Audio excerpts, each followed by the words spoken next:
I know I look so tired. Oh my gosh. I'm also at my bouldering gym. I was getting ready to climb and just doing some work beforehand. And so hopefully it's not too loud this morning. But anywho, yeah. So I've had a ton of people asking me, how do I offboard a client? And most importantly, what do you do internally, right? So after a client project ends, you hand files over, you transfer the website, you do all of those things, but what do you do internally to finalize a client project? So I wanted to kind of walk through what we do at 99, and also I have a free template for you guys with all of the questions that we go over internally. So I will make sure to put that in the chat here in a second. Also, welcome hey Naomi, hey Tiana.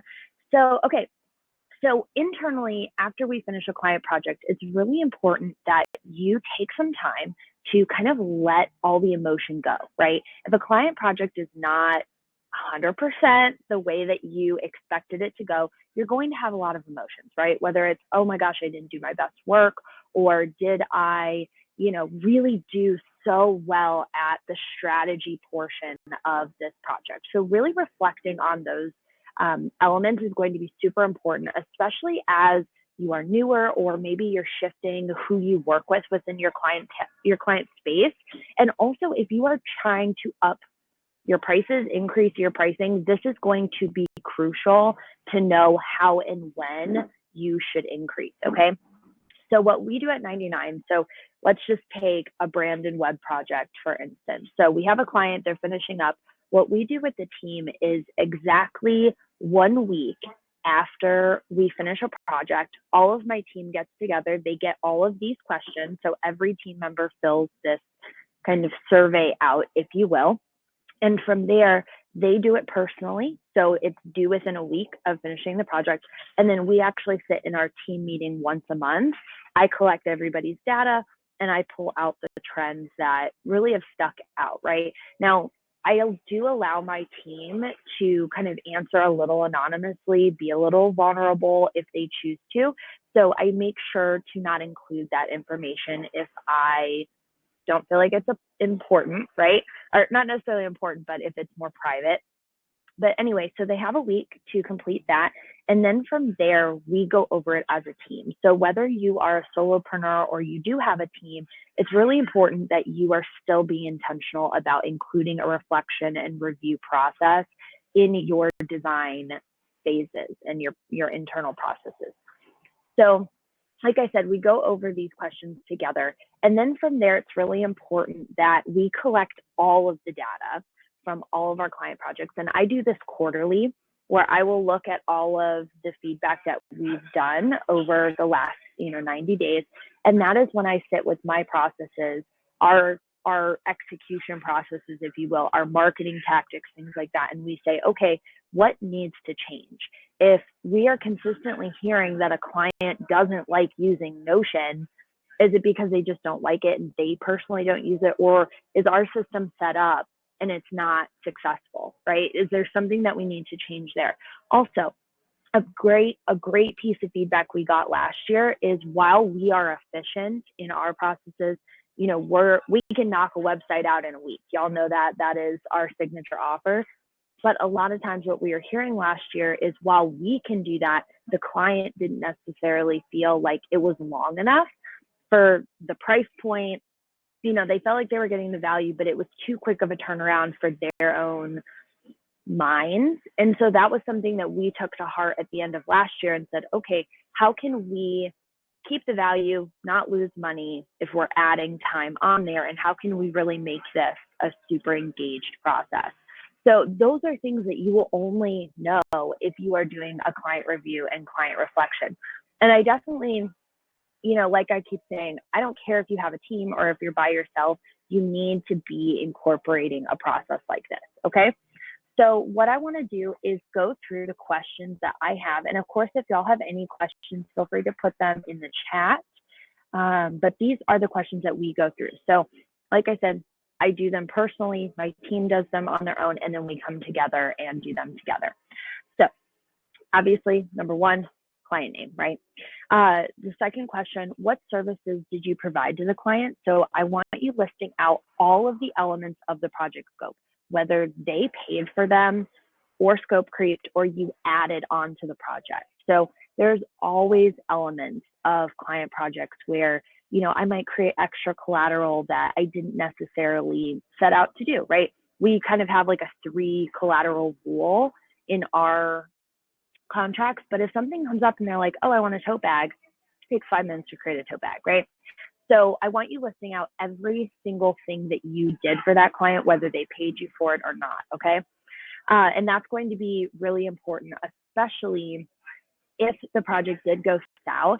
I need you to recognize where was the gray area that was overrode on that contract and how can you charge for it in the future or bring it enough forefront to your mind that you will never do that again. So a great example of that, I have not talked very publicly about this. This is a video for another time, but I think it's also really important to share why you have to do reviews. So we had a client last year who ended up getting really sick about halfway through the project. And I opted to kind of step in and approve some print for them, just digitally set up physical samples to get sent to their house. I was more than happy to do that. And that ended up biting us in the ass because the client then did not really care about the physical samples. They thought all that needed to be done was the digital, and it ended up being wrong. And they paid thousands of dollars for prints that was still usable, but had the process been followed, and I take full responsibility for that, for stepping in instead of pausing the project. But at the same time, I didn't approve the physical samples. So here we are. But from that, and I will totally talk about that in the future, y'all. But one thing that I learned from that scenario is to take away all ownership of printing from my clients. I've now built vendor wholesale contracts. I've built partnerships with different print companies and have solely brought that process into our business. So clients don't have any say so in the print. All the samples get sent to us, and we've marked print projects up 30% because of that. But our process wouldn't have changed if we weren't doing these reviews, right? Okay, so the third question, how long did it take you to complete the project? So did you complete it on time? Did you complete it faster? Are you recognizing that based on what this scope was, you actually needed longer and you kind of burnt yourself out completing this project? I definitely know, we have a lot of e-commerce projects that end up being way more involved than you can really kind of see at, the beginning of a project when you're doing an initial proposal, right? There's a lot more in the back end that a lot of times we don't see. And so really taking that into account, how long it actually did take you to do it. 4 and 5, what did you love most about the project? What did you least enjoy? So recognizing what your skill set is and what you would do again, right? So especially when you're new in business, you're saying yes to every single project. I know for a fact, I hate creating social media graphics. We don't do it. Well, we do it. I don't do it. I outsource it. But I'm just saying, recognizing parts of the project that you don't enjoy, but also that you do really enjoy, can help start building your outsource network as well. Number 6, were there any red flags about the project or client prior to onboarding? So anything that now looking back really kind of trickled through the project and you're recognizing, oh, maybe I need to ask different questions during my discovery call, or, maybe they just, because they've never outsourced it to a designer, they just didn't know the questions to ask, which became a little annoying because they kept asking questions, right? So just recognizing those. And then 7 is a follow-up. So how did you navigate through those red flags? Number 8, was this a client referral? Okay. If so, from who? And are you happy with the referrer's understanding of your business? So, this really stems from 99 being 100% referral. We tend to always have referral clients from the same kind of 5 or 6 clients, and they know, right? They know what we're looking for. They know what our standards are. But if you've worked with a client one time and they're just newer to your business. Maybe they're referring before the project is even over because they love working with you, but are they upholding your standards for your company and keeping that in mind when they're referring. And particularly one thing that I want to reference is, you know, if you are in the midst of changing your pricing, or if you do follow value-based pricing, we do package-based, but if you do value-based pricing, is the person referring clients to you, are they telling people that it's a set price, or are they being open about the fact that, well, I paid this amount doesn't necessarily mean that you will. So keeping in mind all of that. And also, if this question ends up being no, you weren't happy with referring, listen, guys, like, you are absolutely allowed to reach out to this client and say, hey, I really appreciate that you have referred clients to me, but here's the deal. You're going to do it in the future. Like, these are the standards that we have. And I would absolutely recommend, if you do rely on referrals, one thing that we have is we have a referral manual where people that are kind of new to referring clients, we actually list out like, hey, these are our values, this is our culture, this is our bottom line for pricing, and these are our dream clients. Like, actually spell that out of who you want to work with. And you don't have to treat it like a contract, but kind of welcoming them into a referral family. That's how we talk about our referral network. They are our family. They're our board of directors. We, you know, really rely on them to keep moving our business forward. So write a manual for that and share that with them and update it regularly.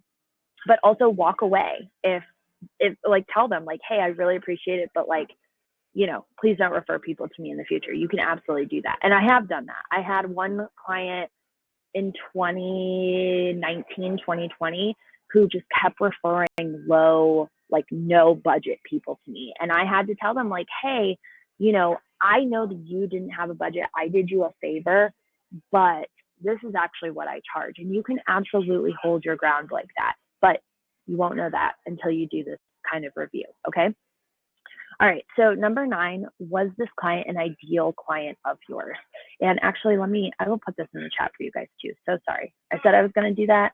And you don't need to like cite your email or anything. You can just duplicate this into Notion. Okay, so was the client an ideal client of yours? And to follow up that, if no, why not?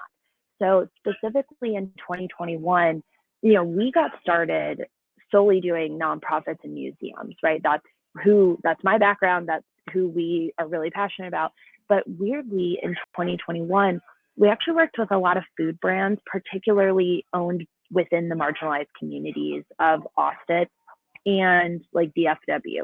And that was really cool for us, that we were able to drive impact in different industries that weren't necessarily our primary target. But would we work with that ideal client again? Absolutely. Based on like what we've seen over the last year, we've totally shifted our model of who our niche is, because we kept getting high quality clients in other industries. So if they were an ideal client of yours, that's awesome. But if not, what attracted them to you? What attracted you to them? And why did you ultimately decide to bring this project on? And I don't want you answering this about money. Okay. I want you to take money out of it. Cool, dope. They paid your invoice. But what else attracted you to working with this client if they weren't your normal niche? Okay. All right. So number 11, what did you do well in this project? Was it the way you did research? Was it the strategy session you held? Were you really proud of the higher thinking that you executed? Did you do really great design work? What about the project are you most proud of? Or I'm sorry, did you do well? Number 13 is, what could you have done better in this project to support future clients? And then 13 is, what are you most proud of? So take the do well and pick your favorite out of that. And I think this is also really important, because especially as business owners that are on our own, you know, we don't have a boss. We don't have someone like paying attention to our day-to-day to give us those wins, to give us accolades. And so it's really important that you are doing that for yourself. Okay. So what did you do well? What are you proud of? Be proud of that and use that in your marketing. I'll use that in your marketing and be like, yo, like, I'm really fucking good at hosting a strategy session, because I say this all the time. I say this to every potential client, like, you're probably going to cry at least one time with me, because you're going to realize things about yourself and your business that, yes, you came to me for a logo and a website, but you're going to realize the potential that your business has, because I see that in people before they see it in themselves. And I'm really fucking proud that that's a skill that I have. Okay. So write that down and use that to your advantage. Use that to help you sign more projects, okay? All right, so 14, would you recommend this client to your network to work with them in the future? Why or why not? This is the key, okay? If you don't feel comfortable sending this client to a social media manager, or I'm trying to think.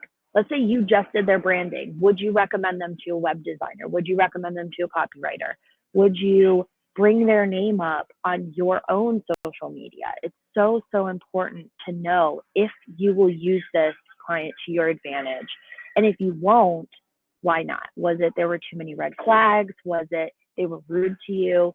I definitely had an instance last year when I had COVID back in like last February, right around the Texas storm. It was like the like snow apocalypse hit, and then I got COVID like a week later, and I had a client basically threatened to sue me because I missed a meeting, even though I still turned things in, and it was horrible. She berated me. It was terrible. And so would I ever bring her name up again? Absolutely not. Like I actually ended up emailing the admins of the group that she had found me in, and I was like, look, like this is what she's doing. It's not okay. And so would you recommend that client to your network in the future? And the last thing is, would you work with this client again? Why or why not? Okay. So after all of this, after all of that review, if they came to you 6 months to a year from now and said, oh my gosh, I love the branding you did. I'm ready to really expand my brand. I want to create this sub brand or build out my website now. Would you work with them again? And if the answer is no, that's perfectly okay. I have lots of clients like that.